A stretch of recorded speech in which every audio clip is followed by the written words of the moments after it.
사도신경으로 신앙 고백하시겠습니다. 전능하사 천지를 만드신 하나님 아버지를 내가 믿사오.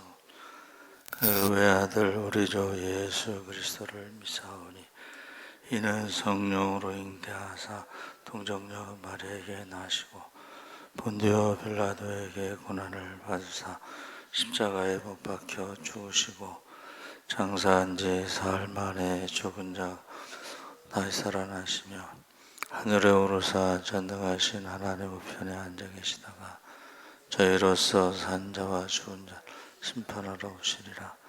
성령을 믿사오며 거룩한 공예와 성도가 서로 교통하는 것과 죄를 사하여 주시는 것과 몸이 다시 사는 것과 영원히 사는 것을 믿사옵나이다. 아멘. 찬송가 64장 찬송하시겠습니다.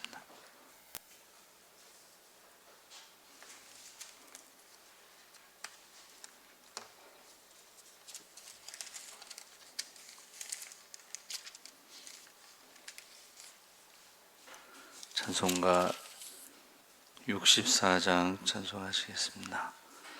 기뻐하며 경배하세 영광의 주 하나님, 주 앞에서 우리 마음 피어나는 꽃 같아 죄와 슬픔 사라지고 의심 구름 거치니 변함없는 기쁨에 주 밝은 빛을 주시네. 땅과 하늘 만물들이 주의 솜씨 빛내고 별과 천사 노래소리 끊임없이 드높아 물과 숲과 산과 골짜 들판이나 바다나 모든 만물 주의 사랑 기뻐 찬양하여라. 우리 주는 사랑이요 복의 근원이시니 삶의 기쁜 샘이 되어 바다처럼 넘치네. 아버지의 사랑 안에 우리 모두 형제니 서로 사랑하게 도와주시옵소서. 새벽별의 노래 따라 힘찬 찬송 부르니 주의 사랑 줄이 되어 한맘 되게 하시네. 노래하며 행진하여 싸움에서 이기고 성전가를 높이 불러주께 영광 돌리세. 아멘. 하나님 말씀은 요한계시록 5장 6절에서 14절까지 말씀을 보겠습니다. 신약성경 403쪽에 있습니다. 요한계시록 5장 6절에서 14절까지 말씀 우리 다 같이 읽겠습니다. 내가 또 보니 보좌와 내 생물과 장로들 사이에 한 어린 양이 있었는데 일찍이 죽임을 당한 것 같더라. 그에게 7뿔과 7눈이 있으니 이 눈들은 온 땅에 보내심을 받은 하나님의 7영이더라. 그 어린 양이 나와서 보좌에 앉으신 이의 오른손에서 두루마리를 취하시니라. 그 두루마리를 취하심에 네 생물과 24 장로들이 그 어린 양 앞에 엎드려 각각 검은 고와 향이 가득한 금 대접을 가졌으니 이 향은 성도의 기도들이라. 그들이 새 노래를 불러 이르되 두루마리를 가지시고 그 임봉을 떼기에 합당하시도다. 일찍이 죽임을 당하사 각 족속과 방언과 백성과 나라 가운데에서 사람들을 피로 사서 하나님께 드리시고 그들로 우리 하나님 앞에서 나라와 제사장을 삼으셨으니 그들이 땅에서 왕노릇 하리로다 하더라. 내가 또 보고 들음에 보좌와 생물들과 장로들을 둘러선 많은 천사의 음성이 있으니 그 수가 만만이요 천천이라. 큰 음성으로 이르되 죽임을 당하신 어린 양은 능력과 부와 지혜와 힘과 존귀와 영광과 찬송을 받으시기에 합당하도다 하더라. 내가 또 들으니 하늘 위에와 땅 위에와 땅 아래의 바다 위에와 또 그 가운데 모든 피조물이 이르되 보좌에 앉으신 이와 어린 양에게 찬송과 존귀와 영광과 권능을 세세토록 돌릴지어다 하니 내 생물이 이르러 아멘 하고 장로들은 엎드려 경배하더라. 아멘. 할렐루야. 네, 좋은 아침입니다. 잘 오셨습니다. 감사합니다. 오늘은 예수는 주님이시다 라고 제목을 잡았습니다. 우리가 신앙 고백할 때에 베드로가 신앙 고백한 것이 가장 유명한데 주는 그리스도시요 살아계신 하나님의 아들이십니다. 근데 그것을 더 짧게 하면 주는 그리스도시다. 그래서 예수님은 주님이시다. 그게 가장 짧은 신앙 고백이에요. 그래서 주라고 하는 것은 이제 헬라어로는 퀴리오스라고 하고 히브리어에서는 여호와의 이름을 망령되이 부르지 말라 해서 야훼라는 이름이 나오면 아도나이라고 불렀어요. 그 아도나이가 주라는 뜻입니다. 그래서 그 아도나이와 야훼를 이렇게 합쳐서 여호와라는 이름이 만들어진 거죠. 발음이. 그래서 우리가 가장 짧은 고백은 예수님은 주님이시다. 근데 왜 이렇게 고백을 하는 것에 대해서 많은 설명을 하게 되냐면 예배의 대상이 누구인가? 아주 보수적인 장로교 목사님들은 예배의 대상은 하나님 한 분이시다. 그런데 성부 하나님을 말씀하는 거죠. 그런데 우리가 계시록에 보니까 예수님도 예배의 대상으로, 그러니까 예배의 대상이라는 것이 우리가 읽은 12절에 어린 양의 능력과 부와 지혜와 힘과 존귀와 영광과 찬송을 받으시기에 합당하다. 예수님이 예배의 대상이 될 수 있다. 이제 그런 거죠. 그래서 우리가 그 예배에 대해서 지금 천상의 예배, 네 생물과 24 장로들, 그들이 죽임을 당한 어린 양이 있고 천천만만의 천사들과 모든 피조물에게로부터 찬송과 경배를 받으시고 있다는 것을 우리가 볼 수가 있습니다. 그래서 우리가 계시록은 핍박당하는 성도들, 박해당하는 성도들, 순교당하는 성도들을 위해서 위로의 말씀인데 그게 그 가운데 예수님이 예배의 대상으로 나오고 있다. 우리가 찬송가에서도 찬송가 26장을 보면 구세주를 아는 이들 찬송하고 찬송하세서 이 찬송한다는 것이 예배라고 보는 거죠. 27장에 빛나고 높은 보좌에 그 위에 앉으신 예수 얼굴 영광이 해같이 빛나네. 이 영광도 하나님에게만 돌릴 수 있는 단어예요. 그러니까 예수님께 영광을 돌렸다는 게 예배란 뜻이고, 30장 찬송가 30장에 전능하고 놀라우신 나의 주님 구세주, 아까 말씀드린 주라는 말이 하나님이란 뜻이고 예배의 대상이고, 31장에 찬양하라 복되신 구세주 예수 백성들아 사랑을 전하세. 찬양의 대상, 영광의 대상, 이게 예배라는 것이죠.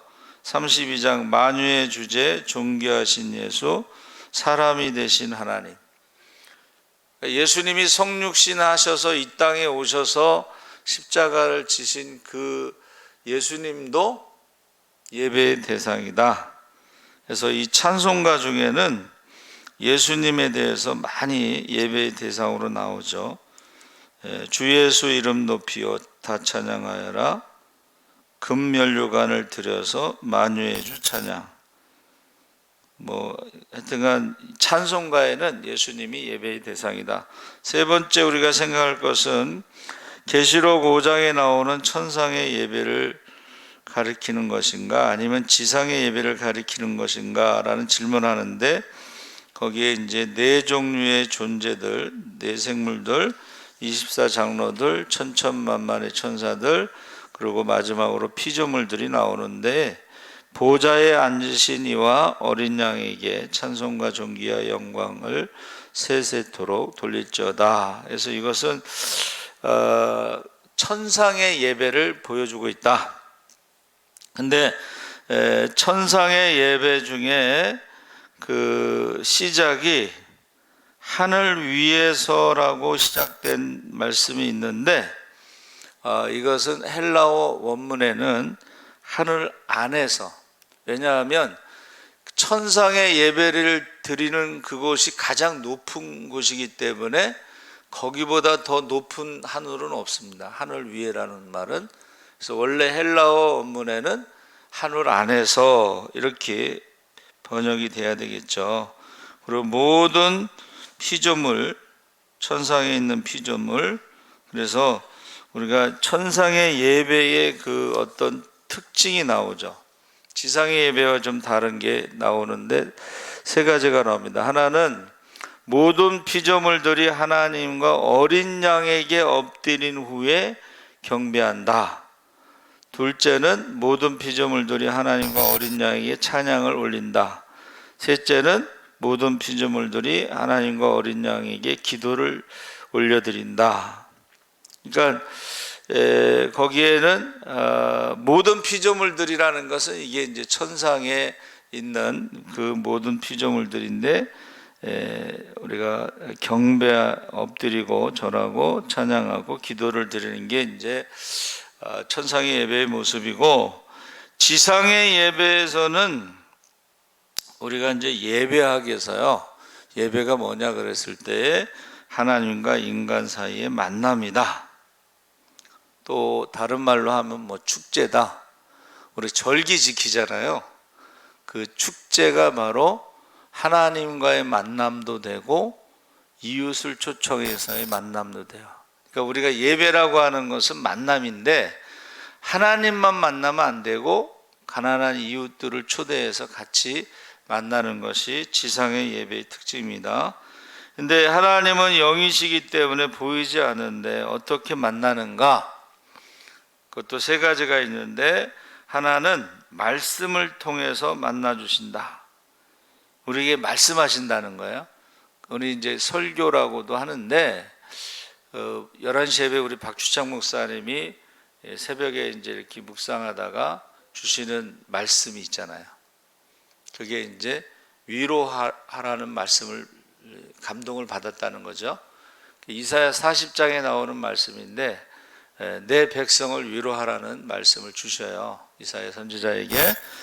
저는 이제 이렇게 말씀을 묵상하다가 주시는 말씀이 허다한 증인들이 있다라는 것을 감동을 주셔서 성경에 나오는 그 모세, 요셉, 다윗 이런 사람들 보면 하나님을 만난 사람들이죠. 그래서 그들의 삶이 바뀌었죠. 그러니까 성경에도 하나님을 만난 사람들의 허다한 증인들이 구름대 같이 있고 역사 속에서도 허다한 증인들이 있다. 제가 이제 말씀을 드렸잖아요. 그래서 만났을 때에 그들의 삶이 바뀌었다는 것이 공통점입니다. 자, 그 다음에 둘째는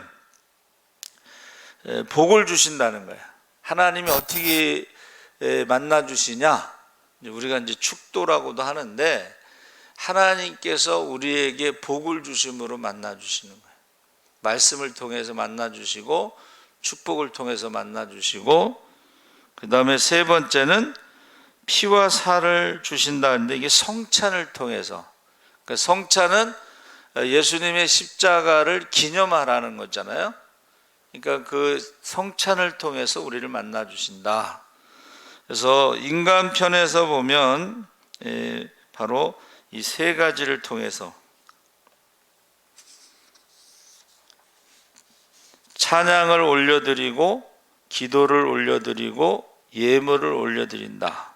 그러니까 하나님이 우리를 만나 주실 때는 말씀으로, 축복으로, 그 다음에 성찬을 통해서 만나 주시는데 우리가 하나님을 만나는 것은 찬양을 통해서, 기도를 통해서, 예물을 통해서 만나는 것이다. 그래서 어떤 분들은 예물이 없으면 예배가 아니다 이렇게 말씀하시는데 천상의 예배는 예물이 없죠.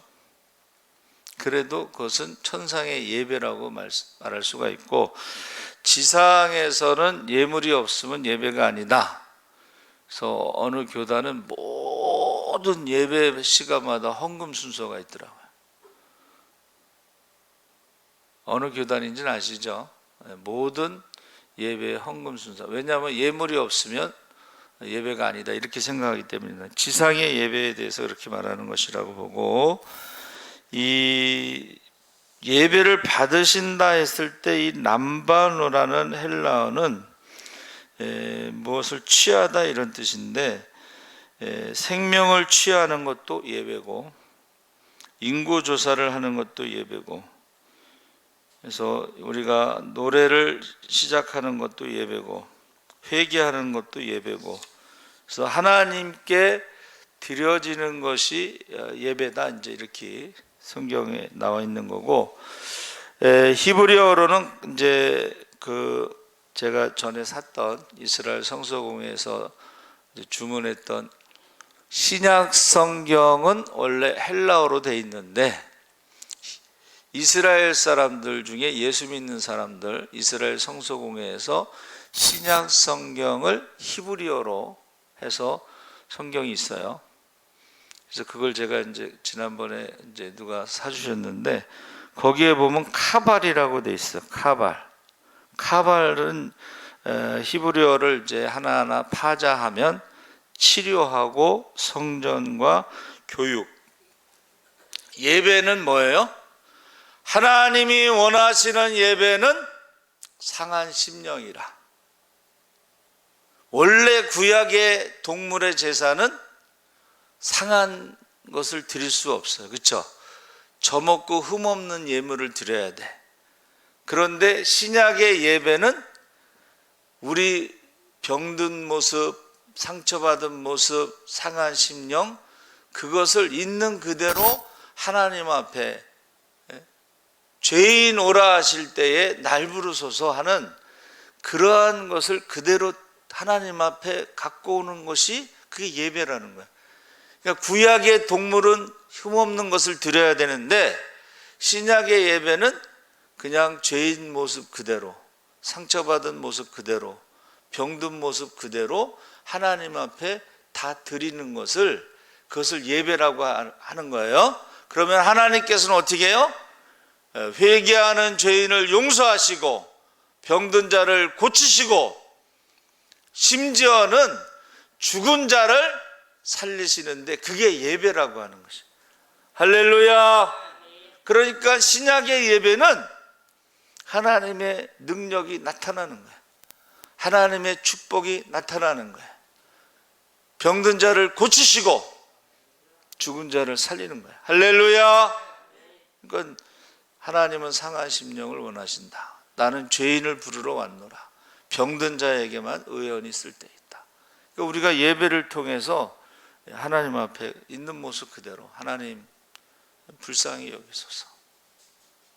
그러니까는 복음서에 보면 예수님이 그 죽은 자를 살린 사람들, 나인성 과부의 아들이 죽었을 때에, 독자가 죽었을 때에 그것을 불쌍히 여기는 마음이 바로 주님의 마음이고, 그 죽은 자를 살리는 게 그게 예배라는 거예요. 주님을 만났으니까 나인성 과부의 아들을 살리신 거예요. 회당장 야이로의 딸이 죽어갈 때에 예수님을 불렀잖아요. 빨리 오세요. 지금 죽게 생겼습니다. 근데 중간에 누가 끼어들었어요? 12의 혈루증 앓는 여인이 끼어들어가지고 갑자기 예수님 바쁘잖아요. 지금 회당장 야이로의 딸. 예수님이 그 회당장, 가버나움 회당장에게 거기서 공생애를 선포했잖아요. 이사야 61장 1절 3절을 읽었잖아. 그렇죠? 사실 어떻게 보면 빚진 게 있는 거야. 빨리 가서 회당장을, 야이로의 딸을 살리면, 또 원래 고치면은, 죽기 전에 가서 고치면 이게 또 얼마나 효과가 좋겠어요. 그렇죠? 근데 갑자기 멈추신 거예요. 혈루증 여인을 혈루증 여인이 손을 대서 이제 고침받은 것을 확인하고, 너 몸만 고침받은 게 아니고 내 영혼이 구원받았다 하고 선포하시고 가셨는데, 사람들이 왔어요. 이제 안 오셔도 될 것 같습니다. 죽었습니다. 그런데 예수님께서 가셔서, 굳이 죽었다고 하는데 가셔서 달리다 쿰 해가지고 죽은 야이로의 딸을 살렸잖아요. 근데 이거 성경만 있는 게 아닙니다. 제가 저희 성남고등학교 선배님이 새롭게 하소서 그 MC 남자분이 있어요. 불교 집안인데 어떻게 해서 예수 믿게 됐냐고 그랬더니 자기 딸이 죽었다는 거예요. 자기 딸이 죽었다는 연락을 받고 가서 그때 이제 하나님 살려주시면 우리가 예수를 믿겠습니다. 자기 딸이 죽었는데 하나님께 살려달라고, 그 딸이 살아나서 자기 집안이 다 예수를 믿게 됐다는 거예요. 할렐루야. 그게 예배라는 거예요. 예수를 만나면 죽은 자가 살아나는 게 예배라는 거예요. 여러분, 죽은 자가 살아나면 하나님께 영광 돌리지 않겠어요? 할렐루야. 하나님께 영광 돌리는 게 예배예요. 간증하잖아요. 찬양하잖아요. 감사하잖아요. 그게 예배라는 거예요. 그러니까 예수님께서 뭐라고 말씀하셨어요? 성령과 진리로 예배드릴 때가 온다. 그래서 성전 중심의 동물 제사가 아니고, 이 초대교회는 가정에서 예배가 시작됐어요. 가정교회. 그리고 유대인들은 성전이 없을 때, 포로로 잡혀갔을 때는 회당에서 예배를 드렸어요. 회당은 20명 정도가 모이면 회당을 하나 세워서 교육도 거기서 시키고 그 다음에 예배도 드리고.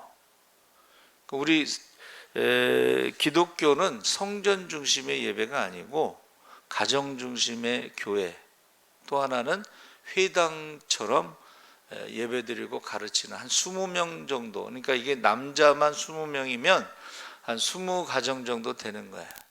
그게 성경에 나오는 어떤 예배의 모습이고 교회의 모습이에요. 그러니까 지금으로 말하면 구역이라고 생각하는데, 여러분 원래 구역은 한 20명 정도가 모여서 드리는 게 구역 예배예요. 그러니까 이제 우리가 나홀로 예배 드리는 사람이 있는데 그건 성경적인 거 아닙니다. 한 20명 정도. 그래서 거기서 예배 드리고 어떻게 해요?